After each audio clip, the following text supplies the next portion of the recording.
Stan Lee was created by Stanley Lieber, a young and ambitious New Yorker. Celia Solomon and Jack, formerly Iancu Lieber, were Jewish immigrants from Romania who met and married in New York City in 1920. Stanley was born 2 years later. His father, who was emotionally distant and strict, worked as a dress cutter but struggled to find work during the Great Depression. Celia was quieter but more adoring, especially to Stan, who was bright but uninterested in school. The desire to escape is a recurring theme in Lee's childhood reminiscences. He desired to be free of his circumstances, family strife, economic hardship, and Jewishness. Lee's family helped him get his first job in comics, though he didn't publicly acknowledge it for years. Lee was hired as an assistant to Joe Simon, the first editor of Timely Comics, through an uncle's connections. The golden age of comic books had begun, and Jack Kirby was there, collaborating with Simon. After a brief period of running errands and doing odd jobs, Simon gave Lee his first professional writing job, drafting a 2-page text story for a Captain America issue. Except for the byline, Stan Lee, the piece was unremarkable. I felt it would be impolite to take my name, which was almost certain to win a Pulitzer, and sign it to simple, humble comic strips, he later explained. He never won a Pulitzer Prize, but he kept the pseudonym and eventually made it his legal name. Lee was still new to comic books, but he quickly rose through the ranks at the company. When Kirby and Simon were fired due to a disagreement, Lee, who was only 19 at the time, took over as editor. Except for a brief stint in the Army from 1942 to 1945, during which he continued to write stories, he would be employed by or contracted to Timely, which later became Marvel, in some capacity for the rest of his life. He didn't want to be associated with it. Lee became an adult by conventional standards as the mid-century approached.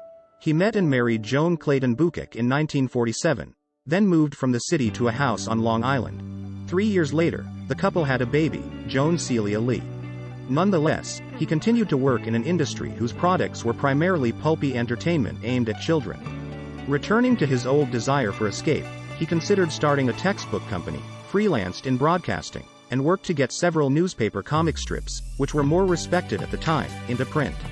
He also attempted to position himself as a comic book magnate, perhaps realizing that he could transcend that industry by positioning himself, in Reisman's words, himself as an authority on the subject. Nothing stayed. Lee referred to the 1950s as his limbo years in an autobiography outline he wrote decades later. I still felt like I was going nowhere, he complained. How could I keep getting older and still write comic books? When and where would it end? Instead of stopping, he quickly began a series of books that made him famous and revolutionized the field. The superhero market had begun to recover, thanks to rival DC Comics, and in 1961, Marvel published Fantastic Four, which introduced a quartet who were hit by cosmic rays while on a rocket ride. Reisman writes, superhero stories were supposed to be about genial people who happily stumble upon superhuman abilities and then go on their merry way toward justice. That mold was forever broken, with the Fantastic Four, whose powers are forced upon them quite painfully. The first issue was a smash hit, and Marvel quickly followed it up with more superheroes, including the Hulk, a powerful brute that scientist Bruce Banner transforms into when he's stressed or angry, Thor, a riff on the hammer-wielding Norse god of thunder, and, perhaps most famously, Spider-Man, the alter ego of nerdy teenager Peter Parker who is bitten by a radioactive spider. Their flaws were what tied all of these characters together and made them unique. They weren't generic, all-around superhumans who always did the right thing, but rather, flawed, vivid, and unique, their adventures idiosyncratic and imaginative, Reisman writes. Our superheroes are the kind of people you and I would be if we had a superpower, Lee once said. By the 1960s, he had assembled a team of talented writers and artists, including his younger brother, Larry. Steve Ditko created Spider Red and Blue Man's costume and shaped him into the physically acrobatic and emotionally anguished young man we know today over the course of the series' first 38 issues. Kirby, who had recently returned to Marvel and drew many of the other characters, set the standard for second-wave superheroes with his incredible dynamism, which manifested itself in powerful figures, propulsive action scenes, and unusual perspective. Lee contributed a style of dramatic narration that spoke directly to the reader, unheard of at the time, and clever dialogue that made the characters feel more human. Reisman cites Spider-Quip-Mans to a foe. I'll bet you'd bet you'd bet you'd bet you'd bet you'd bet you'd bet you'd bet you'd bet you'd fantastic at a party. The team drew readers in by teasing future episodes or leaving tensions unresolved, and by having heroes appear in each other's stories, as with the Avengers, who were a group of pre-existing characters. Reisman observes that, unlike its competitors, Marvel was a living, breathing, evolving universe. Yes, it was a brilliant strategy for next-level storytelling, but it was an even better marketing ploy. A unique way of working contributed to Marvel's success. Traditionally, a writer would create a script that included both words and images on the page, then pass it on to the artist to fill in the blanks.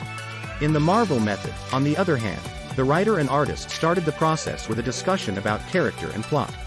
The artist would then draw the story before handing it over to the writer to add dialogue and narration.